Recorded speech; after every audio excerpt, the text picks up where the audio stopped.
Summer రాగానే చిన్న పిల్లలు, పెద్దవాళ్ళు చాలా ఇబ్బందులు పడుతూ ఉంటారు. ఎక్కువగా వీళ్ళే సన్‌స్ట్రోక్‌కి గురవుతూ ఉంటారు. లేదంటే సీజనల్ పరంగా వచ్చేటటువంటి కొన్ని రకాల వైరల్ ఇన్ఫెక్షన్స్‌కి కూడా గురవుతూ ఉంటారు. అయితే ఈ సమ్మర్‌లో ఎలాంటి ఇన్ఫెక్షన్స్ వస్తాయి? అలాగే సమ్మర్‌లో పెద్దవాళ్ళు, పిల్లలు వీరితో పాటు ప్రతి ఒక్కళ్ళు ఎలాంటి జాగ్రత్తలు తీసుకోవాలి? వీటి గురించి జనరల్ ఫిజిషియన్ డాక్టర్ వంశీ గారు ఉన్నారు. వారిని అడిగి తెలుసుకుందాం. నమస్తే సార్. నమస్తే. సార్, సమ్మర్ రాగానే మెయిన్ చిన్న పిల్లలు, పెద్దవాళ్ళు చాలా ఇబ్బందులు పడుతూ ఉంటారు. డీహైడ్రేషన్ అయిపోవడం కానీ, సన్ స్ట్రోక్ అవ్వడం కానీ, ఇట్లా చాలా రకాల ప్రాబ్లమ్స్ వస్తూ ఉంటాయి. అంటే మీకు తెలిసి ఈ సమ్మర్‌లో ఎలాంటి హెల్త్ ఇష్యూస్ వచ్చే అవకాశాలు ఉంటాయి ఎక్కువగా? యాక్చువల్లీ మెయిన్లీ ఈ సమ్మర్‌లోనే ఎక్కువ హెల్త్ ఇష్యూస్ రావడానికి రీజన్ ఏంటంటే, ఈ సమ్మర్‌లో అందరికీ హాలిడేస్ ఇవ్వడం వల్ల అందరూ బయట ఆడుకోవడానికి వెళ్ళడం కానీ పిల్లలు బయట వాళ్ళ అమ్మమ్మ వాళ్ళ ఇంటికో నాన్నమ్మ వాళ్ళ ఇంటికో వెళ్ళి కంట్రోల్లో లేకుండా వాళ్ళు ఆడుకోవడము, ఎండకు బాగా ఎక్స్పోజ్ అవ్వడము, ఇలాంటి వల్ల ఈ ఇష్యూస్ అనేవి చాలా ఎక్కువగా చూస్తూ ఉంటాము. మొదటిగా మనకు ఈ ఇష్యూస్లో ఫస్ట్ వచ్చేదంటే చాలామంది మా క్లినిక్కి వచ్చేది ఏంటంటే కళ్ళు తిరిగిపోయి పడిపోయినా అని చెప్పి వస్తూ ఉంటారు అన్నమాట. ఎక్కువసేపు ఎండలో ఎక్స్పోజ్ అవ్వడం వల్ల కొంతమందికి ఏమవుతుంది అని అంటే తన బాడీలో ఉన్న బ్లడ్ సప్లై కాస్త పెరిఫరీస్కి డిస్ట్రిబ్యూట్ అయిపోతూ ఉంటుంది అనమాట. అట్లా అయినప్పుడు మన బ్రెయిన్కి అనేది రక్త సరఫరా కొద్దిగా తగ్గిపోవడం వల్ల సడన్గా కళ్ళు తిరిగి పడిపోవడం అట్లాంటివి జరుగుతుంది. దాన్ని మనము హీట్ సింకోపీ అంటాం అన్నమాట. Heat సింకోపీ first. నెక్స్ట్ ఏంటంటే చాలామంది మనం అథ్లెట్స్ కానీ లేకపోతే క్రికెట్ ఆడేవాళ్ళు, ఫుట్బాల్ ఆడేవాళ్ళు వీళ్ళలో మనం చూస్తుంటాం ఏంటంటే కండరాలు తిమ్మిర్లు ఎక్కడం, దాన్ని మనం హీట్ క్రాంప్స్ అని అంటాం. ఇది కూడా one of the most common presentation అన్నమాట మా క్లినిక్స్లో. ఇంకా చాలా కొద్ది సివియారిటీ అవుతే హీట్ ఎగ్జాషన్, అంటే కంటిన్యూస్గా హీట్కి ఎక్స్పోజ్ అవ్వడం వల్ల హీట్ ఎగ్జాషన్ అయిపోయి అంటే చాలా డిహైడ్రేట్ అయిపోయి కొంతమందికి హెడేక్, వామిటింగ్స్, లూజ్ స్టూల్స్ ఇట్లాంటివన్నీ వచ్చి సడన్గా బీపీ పడిపోయి ఇలాంటివన్నీ జరుగుతూ ఉంటాయి అన్నమాట. నెక్స్ట్ సివియర్ స్టేజెస్లో వచ్చేదాన్ని మనం ఏమంటామంటే హీట్ స్ట్రోక్ అంటాం. మనం వాడుక భాషలో వాడేది వడదెబ్బని మనం హీట్ స్ట్రోక్ అంటాం అన్నమాట. ఈ హీట్ స్ట్రోక్లో ఏమవుతుందంటే నార్మల్గా మన బాడీలో థర్మోరెగ్యులేటరీ మెకానిజం అనేది ఉంటుందన్నమాట.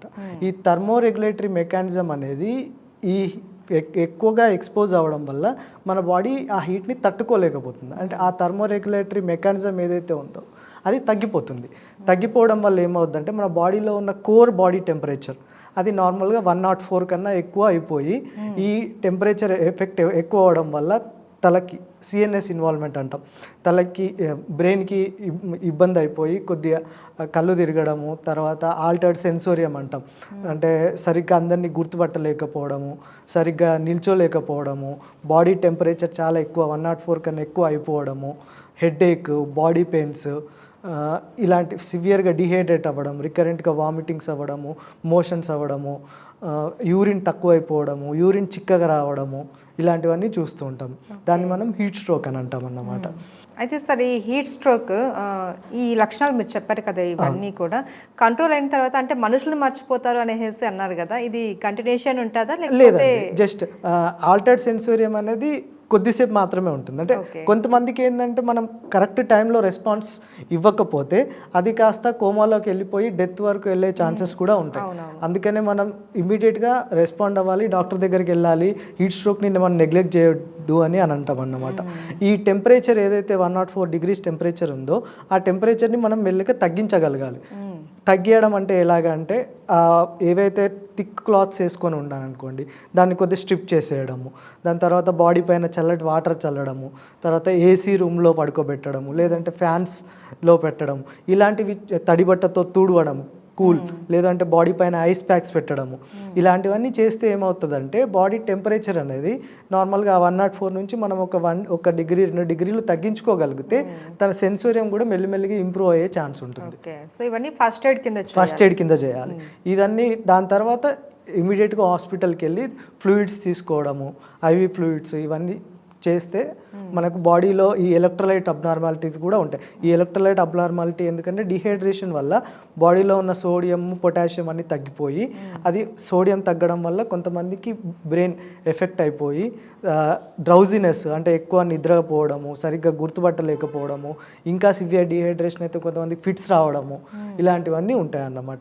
ఇవన్నీ మనం ఇంట్లో మేనేజ్ చేసుకోలేం కాబట్టి ఇమీడియట్గా మనం హాస్పిటల్కి వచ్చి దానికి తగ్గట్టు సరిగ్గా ట్రీట్మెంట్ తీసుకుంటే వీటిని మనం నివారించవచ్చు. అండ్ సార్, ఈ వడదెబ్బ రాకుండా ముందుగా మనం ప్రీవియంట్గా సమ్మర్ రాగానే ప్రతి ఒక్కళ్ళు ఇలాంటి జాగ్రత్తలు తీసుకోవాలి ఇవి అని అంటారు.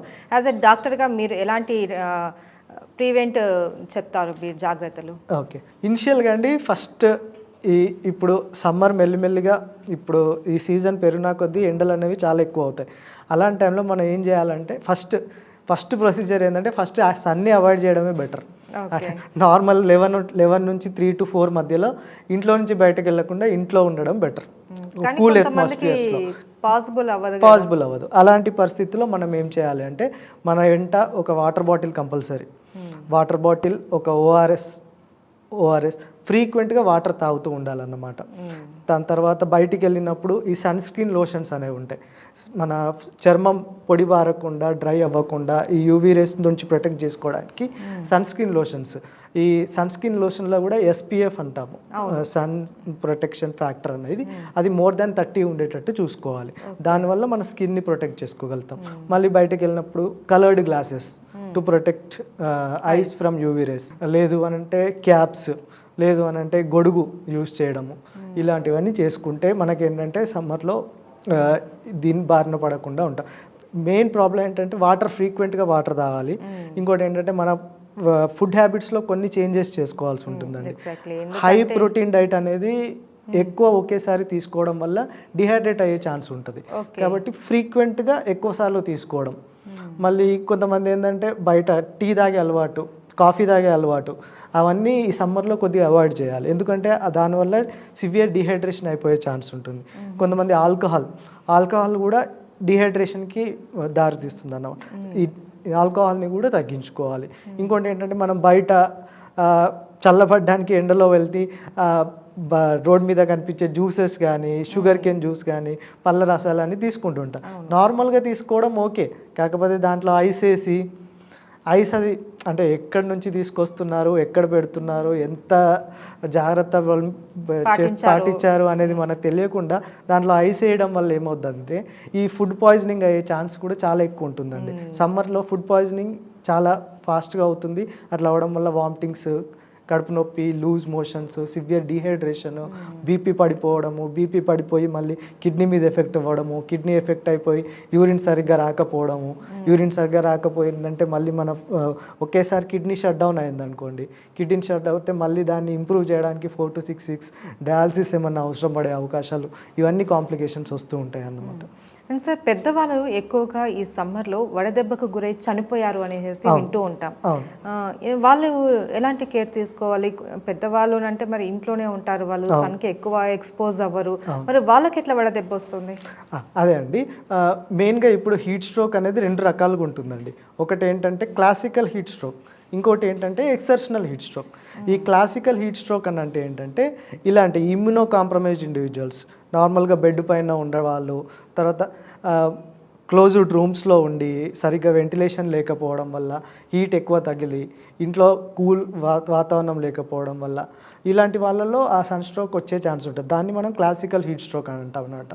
నార్మల్గా ఎక్సెప్షనల్ హీట్ స్ట్రోక్, ఇప్పుడు అథ్లెట్స్ కానీ, మిలిటరీ వాళ్ళు కానీ, వాళ్ళు రెగ్యులర్గా లాంగ్ స్టాండింగ్ అవర్స్ ఎండలోనే పనిచేస్తూ ఉంటారు, ఎండలోనే ఆడుతూ ఉంటారు, వాళ్ళకు వచ్చేదాన్ని మనం ఎక్సెప్షనల్ హీట్ స్ట్రోక్ అని అంటాం అన్నమాట.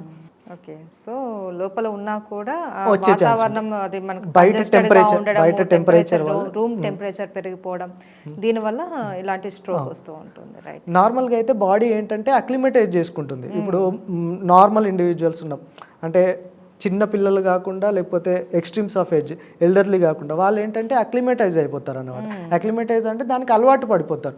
కొద్ది ఎండ తగిలితే దానికి తట్టుకునే శక్తి ఉంటుంది.